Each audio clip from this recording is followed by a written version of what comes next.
Page 32, Prelude. It's a very famous prelude by Chopin. This is a nice arrangement, as far as I'm concerned. If you've gotten up there far enough now that the actual way Chopin wrote the prelude is not much more difficult than this. You could probably go find the actual prelude and learn that. However, this is good too. Let's do this. Common time or 4/4 time. We're in the key of E flat major or C minor. Remember these, they each have 3 flats. Make sure you can do those scales on each of those and the arpeggios too, at least 2 octaves up and down, because you're starting to get up there a little bit. This happens to be in the key of C minor. I didn't mention that. I didn't tell you which one it was. Look at the last chord at the bottom. That's a C minor chord. That's it. Just one hand at a time. Again, play this as connected as you can. And then this dotted rhythms, keep them, they got to be dotted. Don't turn them into triplets. 3 E and 4. And then 1 3 D flat. Remember that D flat goes all the way to the measure.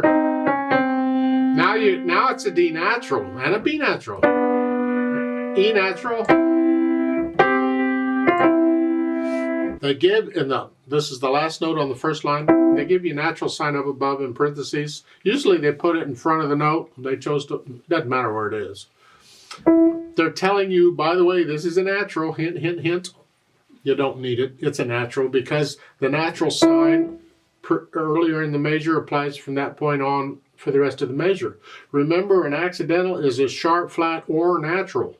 A natural is an accidental too. So they're all naturals here. So in that measure, it's all white keys. And then we go back to here, B natural. And then second line, second measure. Now we're back into the flats. 1, then 2 5, and then here. They got here. I find that awkward. If you can, if your hand is big enough, use a 3 on the A flat, and I can do a 2 1 here. So that measure is here and then here,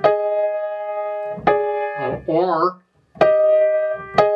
and then a 3. See, I got 2 A flats in a row, so I can do a 2 3 or a 3 on both. You decide. And I do a 5. I want to hear 5 4 3, so I got to come down. And then going on, third line down, they give you an A flat in parentheses. It's a flat anyway, but you had a natural in the previous measure. They're being nice to you, a little too nice. You don't need it's a flat.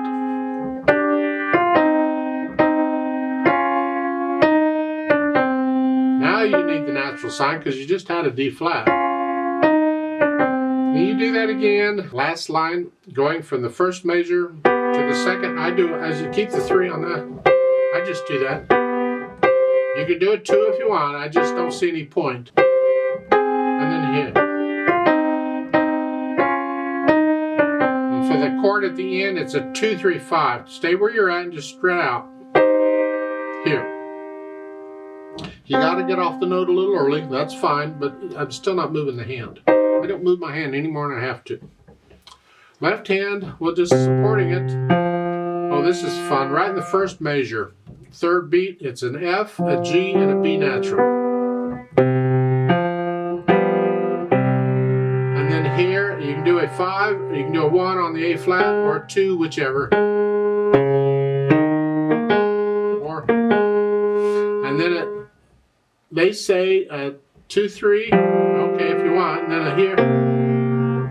Don't forget the A flats in the key signature. Second line, it's a D chord. Oh, goody.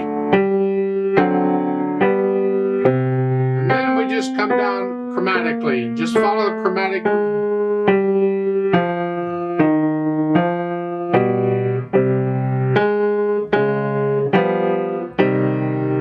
And again, oh, goody, we're just having fun now. Last two measures. Here, I recommend a 5-4-2 for that C chord. And all three of those notes are tight. You're going to hold them down and just add the C to it. When the right hand plays its chord, you just add that. Then once you got a handle on this fingering, you decide what fingering you're wanting. Then just try the hands together just to make sure that everything goes down together. Don't worry about the rhythm too much. You can hesitate all you need to.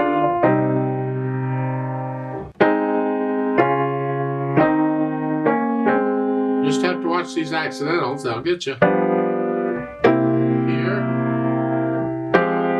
Isn't that fun? That's what it is. That's what it says it is. It's not my fault. Chopin did it. It's here and then.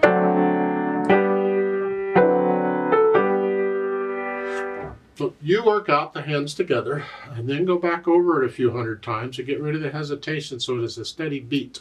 Then as far as the articulation goes, it's connected. You can lift up between the phrases once you figure out where the phrases are. You have to listen to you can hear where the sentences are. It's a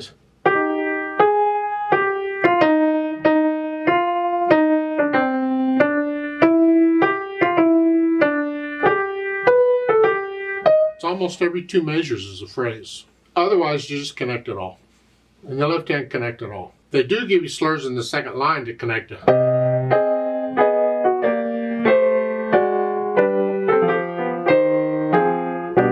And you say, what's the point? Well, the point is, if they don't give you the slurs, you have a choice on how you want to interpret it. You don't have to connect it. I mean, the slurs in the first line, they're doing it by measure. This book does a lot of that.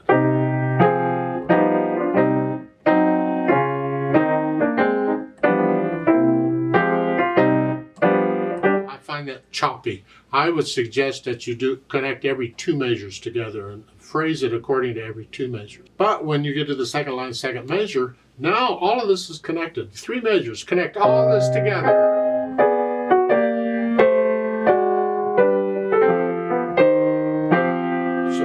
Together, and then you can come down and then do it again. Connect all these four measures. Actually, from starting with the last measure, the third line, it's phrased all the way to the end. Connect it all the way to the end. Do the best you can with your hands. Make the hands do the work. Don't rely on the pedal to do it for you. Do it with the hands. You'll be a whole lot better piano player if you can learn to do this and not rely on the piano. I've heard even professionals where they'll play this and finger it,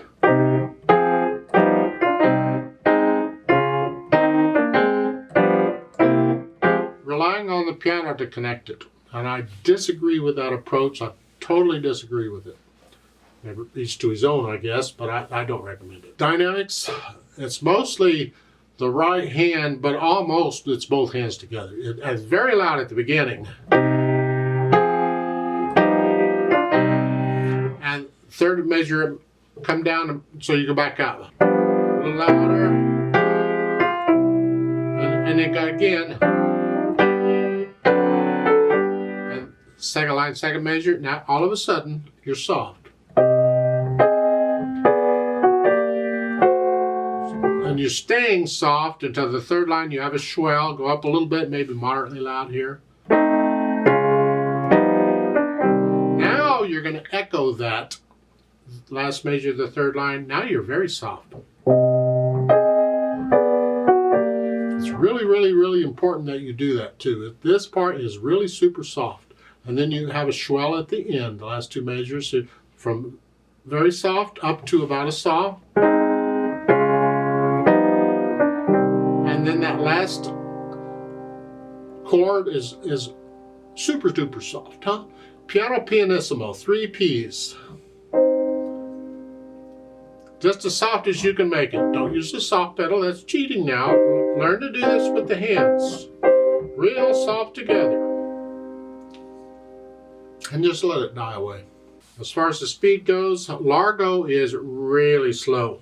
Largo is slower than lento. We've had lento is slow. Largo is really slow. E maestoso means and majestic. Well, again, majestic isn't a speed, it's how you interpret it. You feel very majestic as you play this. You play it majestically, whatever that means. Now that poses a bit of a problem, not the majestic, the largo. And that we all have a natural speed we want to go. And if I start out largo really slow,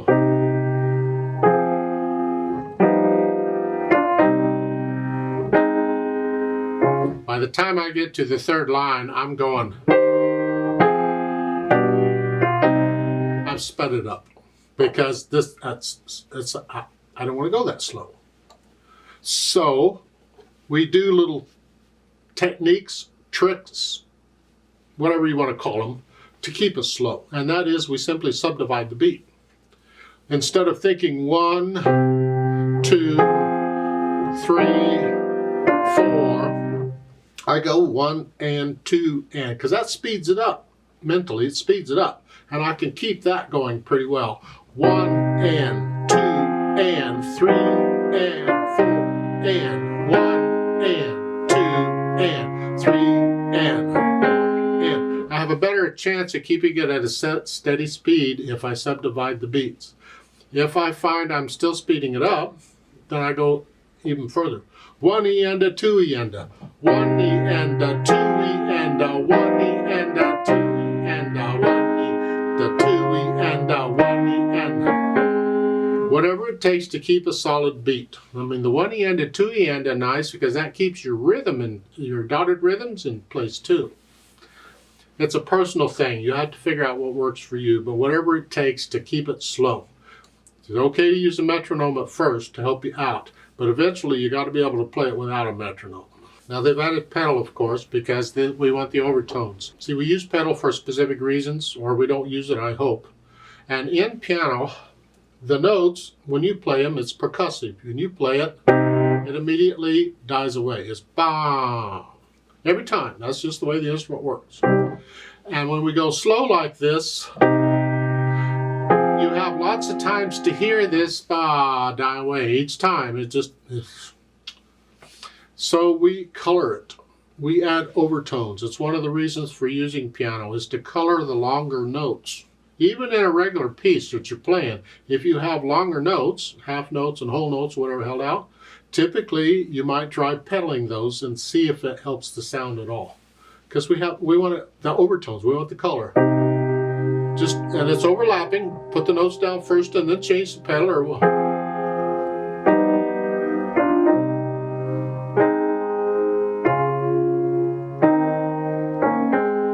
if you want to hear the phrasing, you got to lift the pedal up with it so you can hear the silence. If you don't want to hear the phrasing, you overlap that too.